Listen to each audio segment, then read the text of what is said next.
শেখ হাসিনা তিনি রোহিঙ্গাদের ঢুকতে দিয়েছিলেন, থাকতে দিয়েছিলেন। তারা এখন এলাকার ডেমোগ্রাফি যখন চেঞ্জ হয়ে গিয়েছে, তখন তারা কোথায় যাবেন, কোথায় থাকবেন, কি খাবেন সেটা নিয়ে প্রশ্ন উঠছে। কারণ বাংলাদেশের এই মুহূর্তে অর্থনৈতিক অবস্থা খুব খারাপ। আপনার এতদিন ধরে সাংবাদিকতা করেছেন আপনি বাংলাদেশে, কোথাও কি আপনার মনে হয় যদি শেখ হাসিনা থাকতেন তাহলে হয়তো রোহিঙ্গাদের এতটা খারাপ সম্পর্ক বাংলাদেশের সঙ্গে হতো না? শেখ হাসিনা একটা প্রেসার ক্রিয়েট করছিল চীনের উপরে। আচ্ছা, চীনও চাইছিল যে শেখ হাসিনার সাথে একটু মোর কোঅপারেশন, এবং তারা এককভাবে চেষ্টা করছিল নাফ নদীর উপরে একটা ব্রিজ করে ইন ফেজেস রোহিঙ্গাদের ওখানে পাঠিয়ে দেওয়া, একটা অ্যারেঞ্জমেন্ট করা। তো বার্মিজ আর্মি এবং বার্মিজ জান্তা সরকার তারা শুধু টাল বাহানা করছিল, হ্যাঁ আলোচনায় বসছি, হ্যাঁ দেখি কি করা যায়, হ্যাঁ ঠিক আছে একটা তারিখ ঠিক করুন, আমরা ফার্স্ট রিপ্যাট্রিয়েশন কিন্তু শুরু। তাদের কি বক্তব্য, রোহিঙ্গাদের কি বক্তব্য? রোহিঙ্গারা তো আর কোনো একটা বস্তু নয় যে আমি ধরে এপার থেকে ওপারে করে দিলাম। তাদেরও তো একটা বক্তব্য থাকে যে তারা কি চাইছে, তারা কাদের সঙ্গে থাকতে চায়। তারা বার্মায় ফিরে যেতে চায়, সেই রাখাইনে ফিরে যেতে চায়। ওরা তো রোহিঙ্গারা তো রাখাইনের এই আরাকান স্টেট, আরাকান স্টেটে কিন্তু একসময় ইয়াতে আমি ক্লাস 10-এ পড়ছি যে আরাকানের রাজসভায় বাংলা সাহিত্যের ইতিহাস, ওখানে বাংলাও চর্চা হতো। রোহিঙ্গারা তো অলমোস্ট তারা অধিকাংশই বাংলা বলে, আরাকানিজরা বাংলা বলে না। তো এখানে অনেকগুলো কমপ্লেক্স। আমি বলছি যে দীর্ঘ পথ পরিক্রমায় ওরা, মানুষ তো এগিয়ে যায়, ওরা কিন্তু রোহিঙ্গারা একটু এগোতে পারেনি। একটা সমাজ তৈরি করা, একটা সমাজ, একটা ভালো একটা ডিমান্ড তৈরি করা যে আমরাই এখানে প্রমিনেন্ট, আমাদের দাবি অবজ্ঞা করা যাবে না, এড়ানো যাবে না, এরকম কিছু তারা তৈরি করতে পারেনি বার্মিজদের সাথে।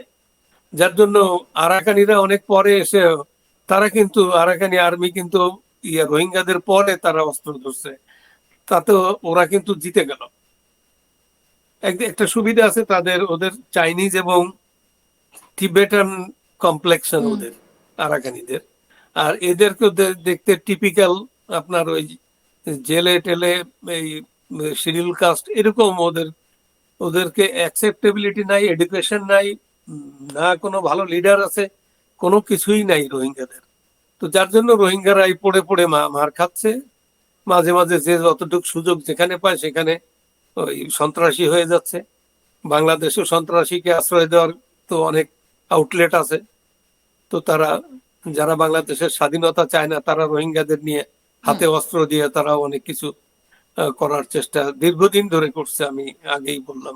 তাহলে আপনি যেটা বললেন যে রোহিঙ্গাদের হাতে অস্ত্র তুলে দেওয়া, তাহলে পাকিস্তান কি এবার সেই পথটাই বেছে নেবে? বেছে নিবে না, বেছে নিয়েছে অলরেডি। পাকিস্তানের হয়ে বাংলাদেশের কিছু এই জামাত জঙ্গি জিহাদি, এরা তো আপনার রয়টারের একটা হ্যাঁ ওইরকম 1976-78-এ রয়টারের একটা প্রতিনিধি ঢাকার একজন ছিল। তো ওরা ওই ওদের ওখানে রাখাইনের ভিতরে ঢুকে গেছিল রিপোর্ট করতে করতে। তো বেশ কিছুদিন ওখানে অবস্থান করে। তা সেখানে আপনার ওদের সাথে ওরা বর্ণনা দিল যে রোহিঙ্গা সলিডারিটি অর্গানাইজেশন নামে একটা সংগঠন, তারা অস্ত্র হাতে যুদ্ধ করছে, ক্ল্যান্ডেস্টাইন অ্যাটাক করে। তো বার্মিজ আর্মি জানতাও তো সহজে তো আর এদেরকে মারধর শুরু করে নাই। ওরা যখন উৎপাত শুরু করছে, অস্ত্র হাতে নিচ্ছে, তখনই ওদেরকে জাস্ট সহ্য করতে না পেরে মেরে ধরে তাড়াই দিছে, এবং বাংলাদেশের ঘাড়ে এসে এটা পড়ছে। তাহলে স্যার এখন উপায় কি? তাহলে এখন উপায় কি? রোহিঙ্গারা তাহলে এখন কোথায় যাবে? তারা কি বাংলাদেশেই থাকবে নাকি পাকিস্তানে যাবে? রোহিঙ্গাদের নিয়ে আমি বলি রোহিঙ্গাদের নিয়ে আমি ইমিডিয়েট কোনো সমাধান দেখি না। শেখ হাসিনার শেষ বছরগুলোতে উনি চেষ্টা করছিলেন, বললাম যে ইয়াদের চাইনিজদের দিয়া, চাইনিজরাও খুব ভালো, ওরা এককভাবে রোহিঙ্গাদের সাথে বসছিল। বার্মার জানতা তো ইয়ার সাথে, চায়নার সাথে ভালো সম্পর্ক, চীন রাশিয়ার সাথে ওদের তো, ওদের সাপ্লাই লাইনই ওটা। তো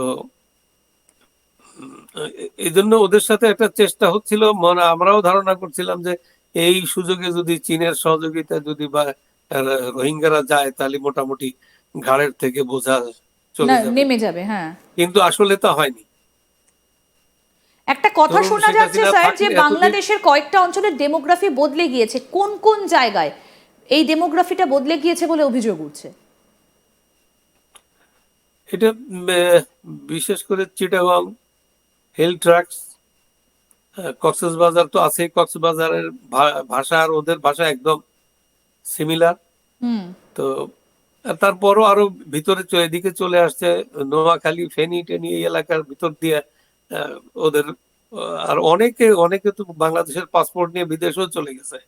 বাংলাদেশের পাসপোর্ট নিয়ে এখানে কাজ করতেছে অনেকে, আচ্ছা। দারোয়ান, তারপরে পিয়ন পাই, এই ছোট ওয়ার্ড জব গুলো ওরা করে। আচ্ছা। মানে এই মুহূর্তে দাঁড়িয়ে এটা অর্থনীতির ওপর একটা ভীষণ চাপ, একটা আইএমএফ এর রিপোর্ট ভীষণ চাপ, এসছে। এবং অদূর ভবিষ্যতে এই চাপ কমবে বলে আশা কম। মোটেই অনুমান করা যাচ্ছে না। আশা ঠিক কম। স্যার, একটা আইএমএফ এর রিপোর্ট এসছে এবং যেখানে বলা হচ্ছে যে এই মুহূর্তে বাংলাদেশের অর্থনীতি এবং জিডিপি একেবারে তলানিতে গিয়ে ঠেকেছে। অন্যদিকে মোহাম্মদ ইউনূস সরকার, তিনি ঋণ নিয়েছেন, একটা বিপুল পরিমাণ অঙ্কের তিনি ঋণ নিয়েছেন। উদ্দেশ্যটা কি? এই এতটা ঋণ নিয়েও কি তিনি অর্থনীতিকে চাঙ্গা করতে পারবেন? কারণ খানিকক্ষণ আগে আপনি বলছিলেন অর্থনীতির অবস্থা এতটাই খারাপ যে রোহিঙ্গাদের এখন বাংলাদেশ খাওয়াবে কি, নিজেদেরই পেটে ভাত নেই। তাহলে এই এত টাকা ঋণ নিয়ে মোহাম্মদ ইউনূস করলেনটা কি? হ্যাঁ, এইটাতে আইএমএফ এর টাকা বা বিভিন্ন জায়গা থেকে টাকা নিয়ে আসা, ওনার ক্রেডিট দিয়ে টাকা আনতে পারেন, কিন্তু আমি একজন ইকোনমিস্ট না হয়েও একজন সাধারণ সচেতন লোক হিসেবে বলা যায় যে আপনি টাকা এনে কোথায় খরচ করবেন এটা সহজেই বোঝা যায়। যে কোথায় কোন সেক্টরে খরচ করলে এটা আসবে, আপনি প্রফিট করতে পারবেন, আপনি টাকার ঠিক। ফেরত দেওয়ার ব্যবস্থা থাকবে। সেই জায়গাগুলো এখনো আইডেন্টিফাই হয়নি এবং এগুলো ক্লিয়ার করাও হয়নি যে উনি টাকা আনবেন, ওনাকে টাকা দিবে অনেকে। তো এইভাবে তো না, যেমন ট্রাম্পকে টাকা দেওয়ার জন্য জাপানি যে একটা সফট ব্যাংক তাকে $200 বিলিয়ন অঙ্গীকার করে গেছে। ট্রাম্প জানে যে কোন জায়গায় সে কোন কোন খাতে খরচ করবে, কিন্তু ইউনূস সাহেবের কোনো কথায় কোনো ইয়ে নাই। সে ট্রাম্প বলে দিছে যে আমি 1 লক্ষ লোকরে এই সাহায্য দিয়ে, এই ইনভেস্টমেন্ট দিয়ে 1 লক্ষ লোকের চাকরি দেবে, ইঞ্জিনিয়ার বা ভালো ইয়াতে আইটি সেক্টরে যেগুলো আছে 1 লক্ষ লোকের চাকরির ব্যবস্থা সে করে ফেলছে, সে বলেই দিছে।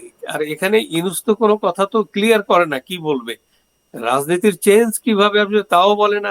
মানে মোট কথা সবকিছু একটা রহস্যের ভিতরে আছে। এই টাকা নিয়েও যদি, আর ওনার তো টাকার প্রতি বেশ খানিকটা ইয়ে আছে, মোহ। আকর্ষণ আছে।